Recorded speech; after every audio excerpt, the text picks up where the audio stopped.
Console in JavaScript. Console क्या है? दोस्तों, कंसोल एक ऑब्जेक्ट या वेब टूल होता है जो ब्राउज़र के साथ इनबिल्ट होता है। इस टूल का यूज डिबगिंग तथा कोड इंफॉर्मेशन को प्राप्त करने के लिए किया जाता है। साधारण शब्दों में हम कह सकते हैं कि वेरिएबल की वैल्यू, एक्सप्रेशन रिजल्ट और वार्निंग्स और एरर्स को डिस्प्ले करवाने के लिए कंसोल का यूज किया जाता है। अथवा हम कह सकते हैं, जब भी हम जावास्क्रिप्ट कोड को लिखते हैं, उस कोड में यदि किसी भी प्रकार की त्रुटि आती है जिसे बग कहा जाता है, उस त्रुटि को सही करने के लिए अथवा डिबगिंग करने के लिए कंसोल का यूज किया जाता है। दोस्तों, बग और डिबग ये एग्जाम में काफ़ी पूछे जाते हैं जो कि आपके लिए इम्पोर्टेंट हैं। डिबगिंग कैसे करते हैं और कंसोल का यूज कैसे किया जाता है, इसको हम आगे प्रैक्टिकल में समझने वाले हैं। How to open console. दोस्तों, कंसोल की प्रैक्टिस करने से पहले सबसे पहले हम ये जानेंगे कंसोल को कैसे ओपन किया जाता है।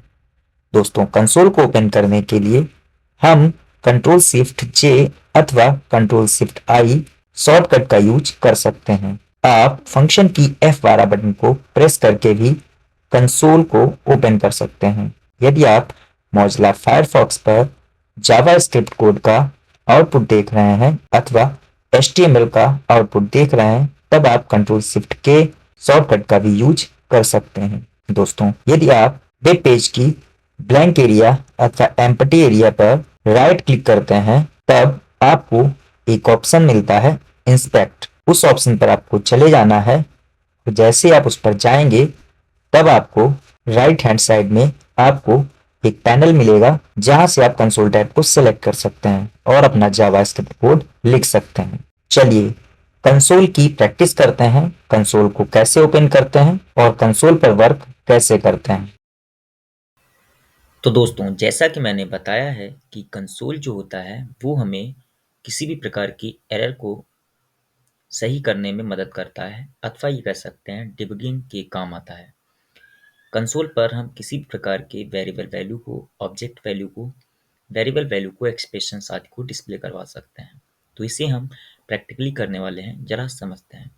दोस्तों, सबसे पहले मैं यहाँ पे क्या करता हूँ, मैंने यहाँ पर सबलाइम टेक्स्ट एडिटर ओपन कर रखा है, जहाँ पर मैंने एक टी नाम का वेरिएबल बनाया है और पी नाम का वेरिएबल बनाया है। उसके बाद मैं यहाँ पे क्या करता हूँ, सबसे पहले मैं यहाँ पे लिखता हूँ डॉक्यूमेंट डॉट राइट, और मैं वेब पेज पर मैं डी की वैल्यू को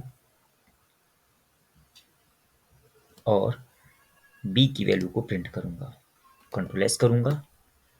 डेमो डॉट एचटीएमएल नाम से मैंने इसको सेव कर रखा है और यहाँ से इसको मैं डबल क्लिक करके ओपन करता हूँ। तो जैसा कि आप देखेंगे, मैंने यहाँ पर डी की वैल्यू 60 दे रखी है और बी की वैल्यू 10 दे रखी है, जो कि हमारी वेब पेज पर प्रिंट हो रही है।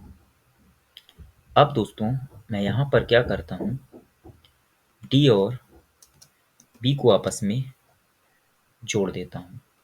कंट्रोल एस करेंगे और सेव करते हैं इसको, तो आप देखेंगे इसकी जो वैल्यू है वो 70 हो चुकी है। दोस्तों, इसके बाद हम यहाँ पे क्या करते हैं, डॉक्यूमेंट डॉट राइट, और यहाँ पर मैं एक स्ट्रिंग वैल्यू सत्यम त्रिवेदी लिखता हूँ और इसे मैं सेव कर लेता हूँ। इसके बाद मैं इसको रिफ्रेश करता हूँ, तो आप देखेंगे यहाँ पर सत्यम त्रिवेदी भी प्रिंट हो रहा है। दोस्तों, अब हम यहाँ पे क्या करते हैं, मैं डी प्लस बी प्लस सी करता हूँ। इसको सेव कर लेता हूँ और इसको मैं यहाँ पर वेब पेज पर रिफ्रेश करता हूँ। तो देखेंगे यहाँ पर जो भी हमारा आउटपुट आ रहा था वो गायब हो चुका है। ना ही हमारी सत्यम त्रिवेदी स्ट्रिंग वैल्यू आ रही है और ना ही D plus b plus B plus C की वैल्यू आ रही है। तो यहाँ पर एक एरर आ गई है। अब मुझे नहीं पता चल पा रहा है कि आखिर हमारे वेब पेज पर आउटपुट क्यों नहीं आ रहा है या क्या प्रॉब्लम है। ऐसी स्थिति में किसी भी प्रकार की एरर को चेक करने के लिए, त्रुटि को चेक करने के लिए अथवा डिबगिंग करने के लिए कंसोल का यूज किया जाता है। तो दोस्तों, यहाँ पर मैं क्या करता हूँ, कंसोल पर मैं चेक करता हूँ कि हमारी एरर क्या है। तो जैसा कि मैंने पहले बताया था, कंसोल को ओपन करने के लिए आप F12 बटन को यूज कर सकते हैं। तो यहाँ पर एक एरर शो कर रहा है और बता रहा है कि C is not defined at line number 9 पर बताया गया है कि C को डिफाइन नहीं किया गया है।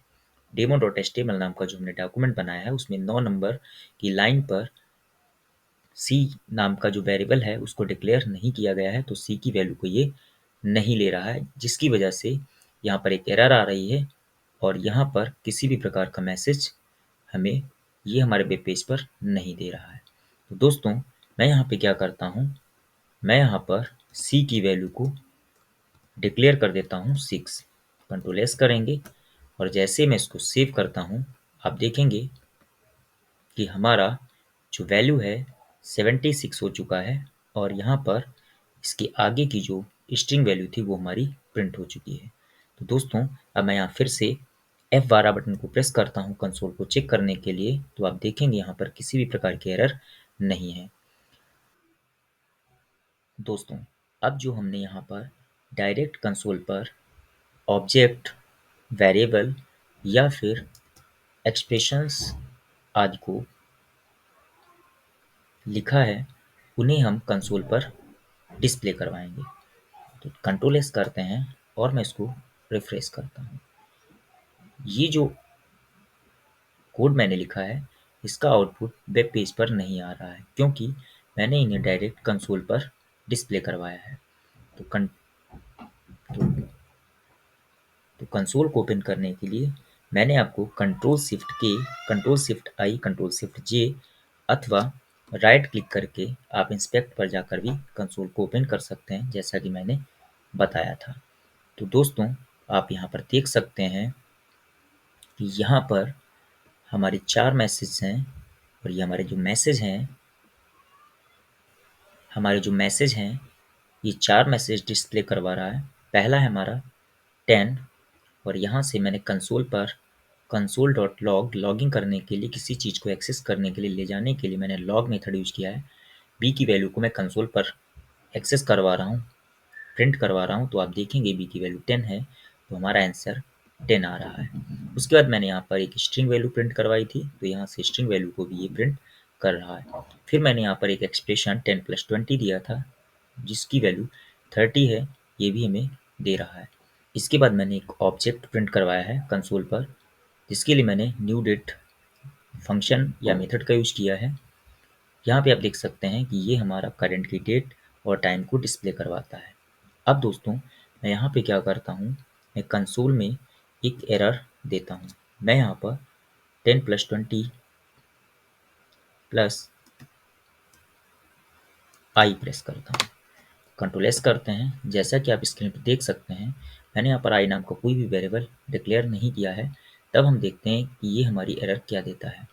कंट्रोल एस करेंगे तो दिखा रहा है कि हमारे प्रोग्राम में एक एरर है जो कि लाइन नंबर 14 पे है और आई इज़ नॉट डिफाइंड, आई को डिफाइन नहीं किया गया, 14 नंबर की लाइन पर एरर है। इसे हम जैसे ही हटाते हैं और कंट्रोल एस करते हैं और फिर से हम इसको रिफ्रेश करते हैं, तो आप देखेंगे एरर हट चुकी है।